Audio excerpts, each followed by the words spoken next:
The twin suns hung low over the dry ridge where outposts of the Galactic Patrol watched over the human settlement below. No one spoke a peace here.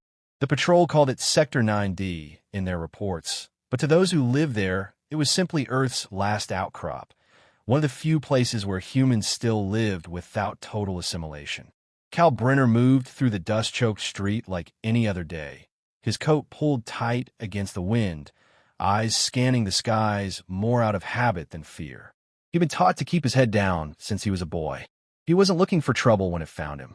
A high-pitched whine signaled the descent of the patrol skiff. It landed with military precision in the middle of the settlement square. Two armored enforcers stepped out, glowing visors sweeping the surroundings. The townspeople froze. Market stilled. Conversations died mid-sentence. Cal stopped moving. Identification check. One of the enforcers barked, his voice laced with boredom. A woman, no more than 30, wearing a faded green shawl, stepped forward. My ID was scanned yesterday. Nothing's changed. Then it'll scan clean again, the enforcer said. She hesitated, then reached into her satchel. The gesture was slow, non-threatening, but the enforcer reacted instantly. A bolt of violet light punched through her chest, dropping her where she stood. No warning, no words, just execution. For a moment, time stood still. Then the other enforcer glanced around. Anyone else forget their paperwork? Silence. Then a few quiet sobs. Cal didn't breathe. The patrol skiff lifted off seconds later, rising toward the clouds as if nothing had happened. Dust settled slowly around the woman's body. Her name was Mara. She'd shared food with Cal during the shortages last winter. She'd helped rebuild the southern irrigation wall. Now she was a blackened mark on the ground. No trial. No explanation. He clenched his fists until his knuckles went white. Around him, the others returned to their stalls, their homes, their routines, pretending it was normal, pretending it hadn't happened. That was the rule. Survive by forgetting. Cal felt something fracture inside. He didn't go home. He climbed instead, up the barren ridge where the scrub was too dry to burn and the ground gave underfoot with every step. He stood at the top, wind biting his skin, and looked down at the cluster of buildings below. They looked so small from here. Insignificant. Powerless. That's what the Galactic Patrol believed about humans. He wondered how many settlements were like his. How many people were being shot for convenience. How long it would take for them all to be wiped away, forgotten by the galaxy that deemed them too primitive to matter. He remembered the old stories. Not from the broadcasts. They never told the truth. These were whispered tales from his grandfather.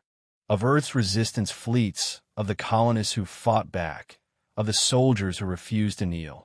Legends now, but sometimes legends were warnings. Cal knelt by the edge of the ridge, dragging his fingers through the dust. What had Mara done, really? Argued? Spoken with confidence? Looked a patrolman in the eye? That had been enough. The wind shifted. He heard the metallic hum of another skiff passing in the far distance. Not here for them. Not yet. But they always came back. They always did. That night, Cal didn't sleep. He sat in the dark, listening to the faint sounds of his neighbors settling into the pretense of safety. But he wasn't pretending anymore. He couldn't. He didn't have a plan. He had no weapons, no allies, no connections. But he had fury, raw, aching fury that burned behind his ribs like fire. He couldn't keep watching them die. And somewhere deep in the back of his mind, he recalled one more name. Something from a half-remembered tale. A man without a face. A ghost in the hills. A rebel who struck like lightning and vanished before the smoke cleared. The Hooded Man. Cal always thought the story was just that. A myth. But after what happened today, after watching Mara's body crumple in the dust while armored killers flew away untouched, he started to believe again. Not because the story made sense, but because it had to. The next morning came too quickly. The sun lit the dust in pale gold, but the warmth felt hollow. Cal walked through the settlement with Mara's blood still burned into his memory. No one mentioned it. Her body had vanished by dawn, likely dragged away by order of the patrol to avoid unrest. Just another incident filed in a database. No questions, no answers. He made his way to the old transmission shack on the outskirts, an abandoned building once used to relay messages to orbit. Now it buzzed only with static. He wasn't there for the equipment. He was there for information, rumors that traveled faster than light. Murmurs had been building for weeks, passed in whispered trades and smuggled packets. Something, or someone, was hitting patrol units across the sector. A ghost, a figure in a hood, never caught on camera, never identified. No survivors from the units he struck. They called him the Hooded Man, and people were beginning to hope. Cal downloaded what fragments he could. Damaged logs, broken voice recordings, words like untraceable non-standard tactics, biological anomaly. One soldier described the man as moving like time didn't apply to him. Another, right before the feed cut out, whispered, "He's human. I saw his eyes." That message had been marked classified by the Galactic High Command. Cal felt something shift. Not fear, not excitement. It was focus. Back in town, the market was quiet. Children kept inside, eyes down. But there was a new tension, faint but real. Whispers of retaliation. Hushed prayers for vengeance. Someone had painted a black hood on the side of a patrol sign. It was scrubbed clean by nightfall, but the message was clear. Cal wasn't a soldier. He'd never been trained, never held a plasma rifle. But he'd watched his people kneel too long. He studied the terrain surrounding the settlement. Hills to the north, abandoned tunnels from the old mining era to the east. Natural places to hide, to strike, to vanish. Whoever the Hooded Man was, he knew these lands better than the patrols ever would. Cal returned to the ridge where Mara had died. He stood in silence, hoping, waiting. He didn't expect an answer. 3 days passed, then a sound behind him. He spun. Nothing. Just wind and dust. But something had changed. The fourth night, someone knocked once on his door and left. Outside, he found a strip of synthetic fabric, charcoal gray, smooth like shadow. Sewn into it was a symbol, a crude outline of a human hand clenched in a fist. He didn't speak of it, didn't tell anyone. He simply followed the pull in his gut. He packed rations, wrapped his boots, and set out toward the high hills under cover of darkness. He walked for hours. Then the air changed. A flicker of movement in the distance. A shape standing still at the crest of the slope. Hooded, motionless, watching. Cal approached. The man turned without a word and walked into the pass. Cal followed. The Hooded Man didn't speak for a long time. When he finally did, his voice was low, steady. "You saw it happen." Cal nodded. "You want justice," the Hooded Man said. "No," Cal said. "I want to make them afraid." The Hooded Man tilted his head. "Then you're ready." They walked in silence through narrow canyons, hidden routes unknown to any map. The Hooded Man led him to an outcropping that overlooked an old supply route. From there, Cal saw the marks. Ambush signs, melted steel, patrol banners torn to shreds. "You did this." The Hooded Man didn't answer. He didn't need to. Cal asked, "Why me?" "Because you didn't flinch," he said. "You didn't look away." They sat by a dying fire that night. Cal listened. Stories poured like slow-burning embers. Names of humans who resisted. Of colonies that held out for years before being silenced. Of fleets buried beneath dead moons. "You think they'll listen if we fight?" Cal asked. "They don't need to listen," the Hooded Man said. "They need to bleed." Cal didn't sleep that night either. Not from fear. From purpose. He wasn't just following a man anymore. He was following a path. Cal woke with the fire smoldering and the Hooded Man already standing, watching the horizon. There was no ceremony, no ritual, just motion. Cal followed, without question, deeper into the ravines carved long ago by something older than civilization. The silence wasn't uncomfortable. It was focused, distilled into steps. They moved without speaking for over an hour before the Hooded Man finally stopped beside a stone wall, indistinguishable from the others until he pressed his palm against it. A shimmer passed. A hidden entrance peeled open. Inside was no army, no base, just precision. Shells of old-world tech, cobbled equipment, maps etched by hand. In the center, a table strewn with fragments of Galactic Patrol armor, scorched, torn, and broken. Trophies, perhaps, or warnings. Cal ran his hand across a helmet. How many? The Hooded Man didn't turn. Enough to get their attention, not enough to stop them. He finally pulled back the hood. Cal wasn't sure what he expected. Scars, cybernetics, something monstrous. But the man looked human. Tired. Hardened. Eyes that didn't blink without reason. Older than Cal, but not ancient. "You were one of them once," Cal said. "Not quite." The hooded man gestured to a worn photograph on the wall. A younger version of himself stood beside others, human soldiers, maybe from a forgotten unit. "They told us humanity had no future unless we obeyed. I believed them once. Then I saw what obedience cost." Cal said nothing.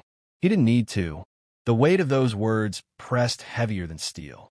The hooded man handed him a device, a small emitter, primitive in appearance. "Disruptor.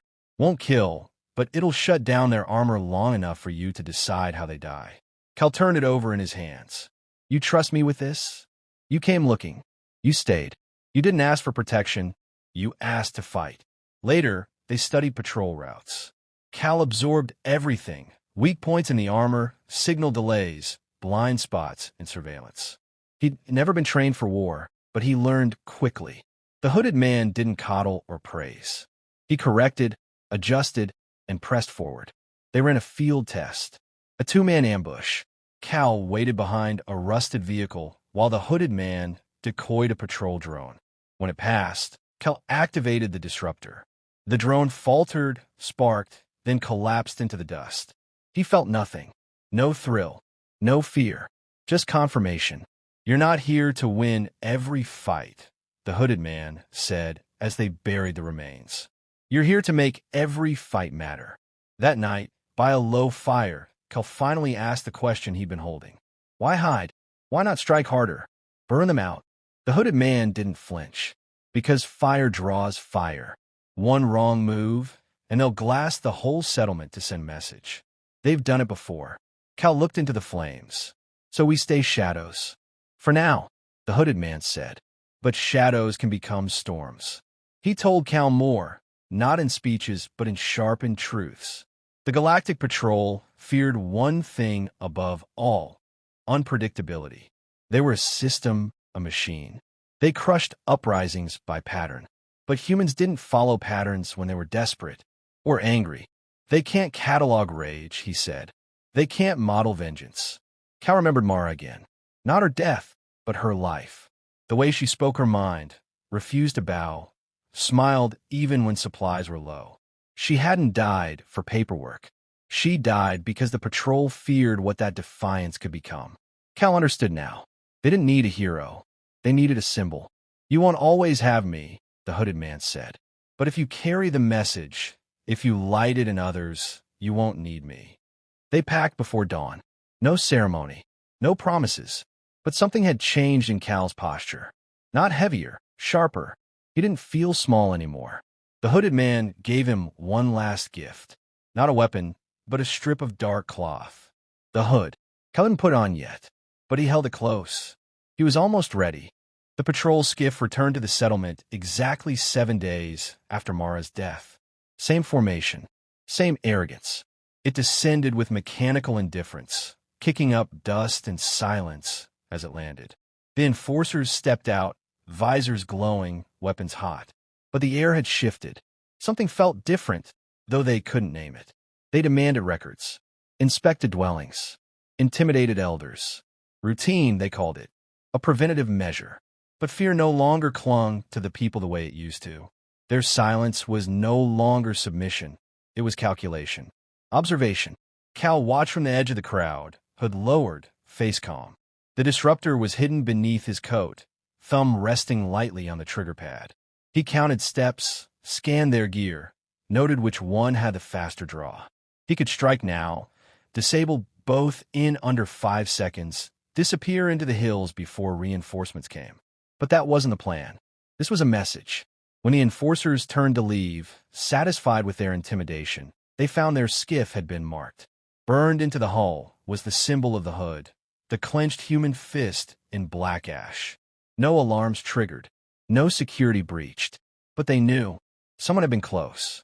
Too close. They left without finishing their sweep. That night, Cal met the hooded man on the ridge for what would be the last time. "They know you're here," Cal said. They're starting to, the hooded man replied. They'll come harder. They always do. Cal looked back at the distant lights of the settlement. Then we make them bleed for every step. The hooded man reached into his coat and pulled out a small transmitter. This is yours now. It scrambles short-range scans. 1 use per charge. Don't waste it. Cal took it. You're leaving. I've taught you what I can. There are others who need what you needed. You think I'm ready? You're not, the hooded man said. But you will be. They didn't say goodbye, just parted ways. 2 days later, a supply convoy disappeared en route to Fort Lyra. 3 patrol corpses were found in the wreckage, each branded with the same hooded symbol. The report was sealed by Galactic Command. No press releases, no public inquiries, just internal panic. Inside the settlement, a quiet defiance began to bloom. People spoke more freely. Doors stayed open later. Children played without glancing nervously at the sky. Cal moved among them like he always had, but now he listened differently, watched differently. Every conversation became a thread in a growing web of resistance. He trained quietly, taught others how to disappear into the terrain, how to use a disruptor, how to observe, remember, and strike when it hurt most. There were no titles, no rank, just people who refused to die quietly. The next attack wasn't his. A patrol unit went dark near the water refinery. Local sensors picked up a brief energy spike, then silence. When backup arrived, they found only scorched armor and a hand-painted symbol carved into the wall. Not Cal's work. Someone else. Another fire catching. It was happening. By the end of the month, 7 outposts across the sector had reported unexplained incidents. One data analyst at high command linked them by a pattern. All occurred near human settlements labeled low threat. His report was ignored. The hooded man vanished from all records. No sightings, no signals, but the attacks didn't stop. They increased.